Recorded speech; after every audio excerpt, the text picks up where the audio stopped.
DNC Vice Chair David Hogg has a plan to try to fix the Democratic Party.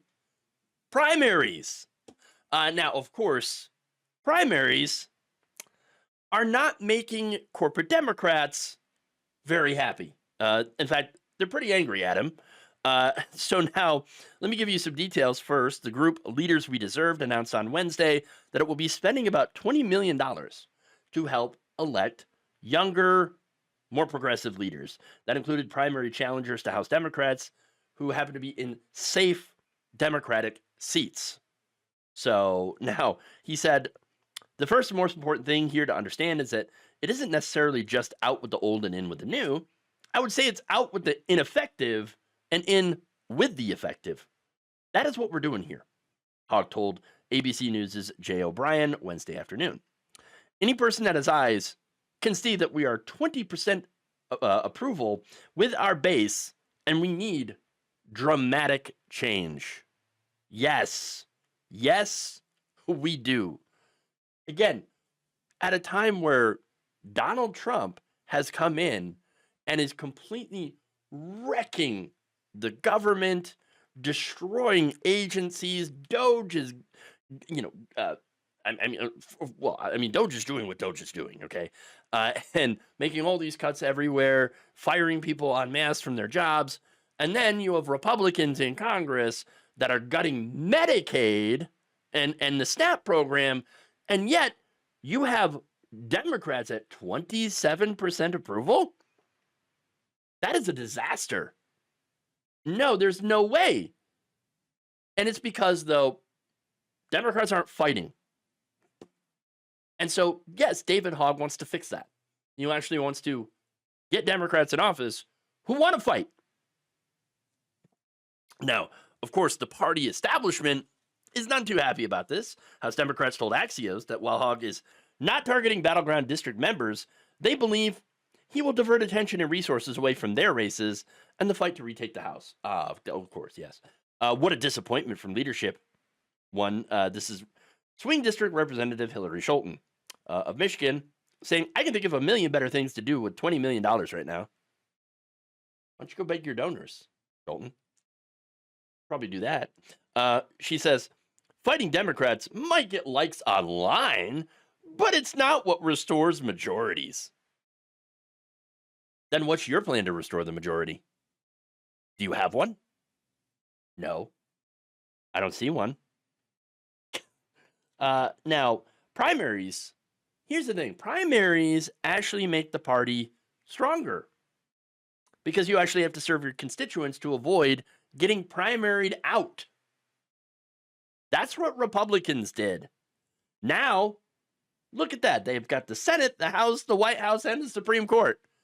Seems like what they did was pretty effective. And yes, they would primary out people who did not do what the party wanted them to do, what the voters wanted them to do. Now, of course, they want to do a bunch of heinous, horrific things, but the party listened to their base because the base voted them out in primaries. But anyway, wouldn't it be nice to have a Democratic Party, by the way, that knows how to win, to beat Republicans? That'd be great. But more rage. Another vulnerable House Democrat, speaking on the condition of anonymity, called this plan a, quote, very counterproductive and counterintuitive. It sure would be nice to have some of that financial support. Then you actually have to serve the voters instead of the donors. Okay? If you want financial support, then actually do something to earn it. And here's the thing, though. Financial support doesn't mean anything if you don't have a winning message.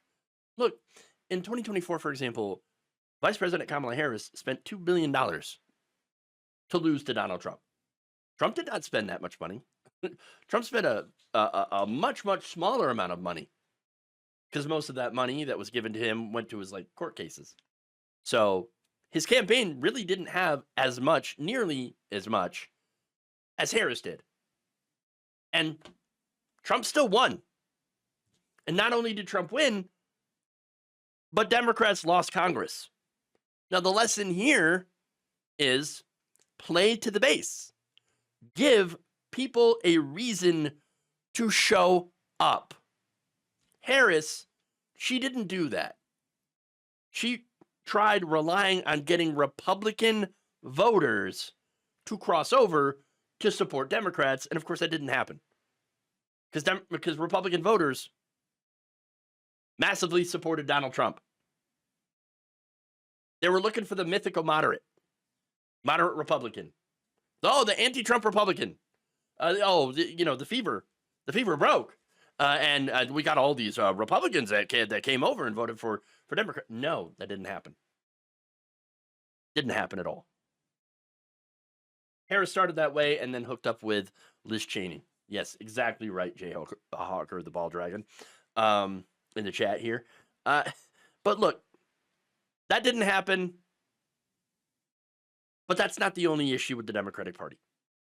As I've pointed out in several different segments here, there's a bit of a gerontocracy problem in the Democratic Party. Okay, you got people in there that are literally dying of old age. Okay, in Congress. I mean, that's insane. And look, these people are getting put into leadership positions. The party chose Jerry Connolly, a 70-year-old cancer patient, to run the oversight committee over someone like AOC. Why? Well, it was because it wasn't her turn. Qualifications be damned. They voted for him based on his seniority. That's it. That's a huge problem. When you are not choosing the best candidate because, it's someone else's turn. Well, you got a real problem here. Real problem. This is why the Democratic Party is out of touch with its own base. They have leadership that shouldn't be in the leadership, like Chuck Schumer, for example. But again, this is not just about age, obviously. No, Hakeem Jeffries is a rather young guy, but he's got the same mindset as Chuck Schumer. And that's because he was chosen for that role based on his ability to raise money from donors. Not to win, but just to raise money. On that point, David Hogg said that the candidates that his group will be supporting will not be taking corporate money.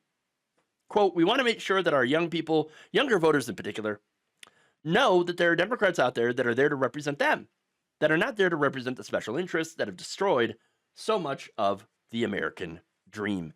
Hell yes. Hell yes. Now, of course, that said, the ones who take corporate money are pissed. Another House Democrat said, "I think this is a mistake." Now, are people pissed? I don't know a single person who was happy about it. But yeah, no one in your cocktail circuit. Now, a third told Axios it seems inappropriate for a DNC vice chair to threaten sitting Democrats. Once again, this is how they view primaries. It's a threat. No, it's a contest to see who is the best to be able to run for that seat. Who is the strongest candidate? But they see that as a threat because maybe they're not the strongest candidate. Now, a fourth said that they're totally dumbfounded that instead of focusing on winning, we're focusing inward in a circular firing squad. That's because you're not winning in the first place. There needs to be massive changes. The Democratic Party needs a massive overhaul. You need to get rid of what is not working. Gut the leadership. Primary the Cuellars, the Fettermans. Get rid of the people who are not serving the constituents. And again, of course, it's the people that are likely to be targeted that are angry about this, obviously. Now, progressives, however, they're all in. Representative Jim McGovern, Massachusetts, says, actually, he makes some good points. We do have some ranking members who should step aside. And he said that Democrats also have long-term members who are terrific. So again, this is not about age, not just about gerontocracy. It is about whether or not you are ready to fight. You're ready to fight for your constituents, and you're ready to fight against Republicans, against Donald Trump. If you're not there, if you're not ready to do that, then you will have no place in this party.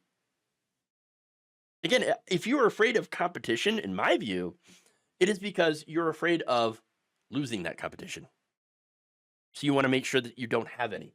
And a lot of these Democrats, they're used to not having any real competition, any real primaries.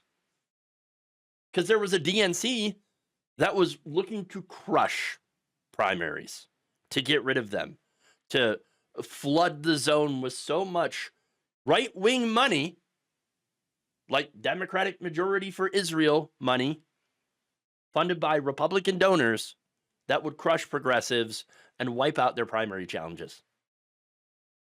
They love to rig the game, okay, against progressive people who challenge them. That's what's going on. Now, that said, a fifth House Democrat who spoke anonymously said the Democrats, quote, should have the most effective members right now. Competition is not a bad thing. Exactly. Look, here's the thing. I love this idea because Democrats need to learn that there is no such thing as a safe seat. If you are not representing the people, if you're taking money from corporations and representing them, special interests, and you're voting not for your voters' interests, but for the corporation's interests, then you deserve to lose. Go work for those corporations instead. Leave the governing to people who actually are fighting to make people's lives better. Thank you for watching. If you enjoyed this video, please like, share, subscribe, hit the bell icon in order to get notified whenever a new video is released. And if you want to support independent, progressive media through this difficult time where it seems like everybody is shutting down, you can become a member on our YouTube page, you can become a subscriber on Facebook, or you can go to my Patreon. It's patreon.com/Jeff Waldorf. Thank you.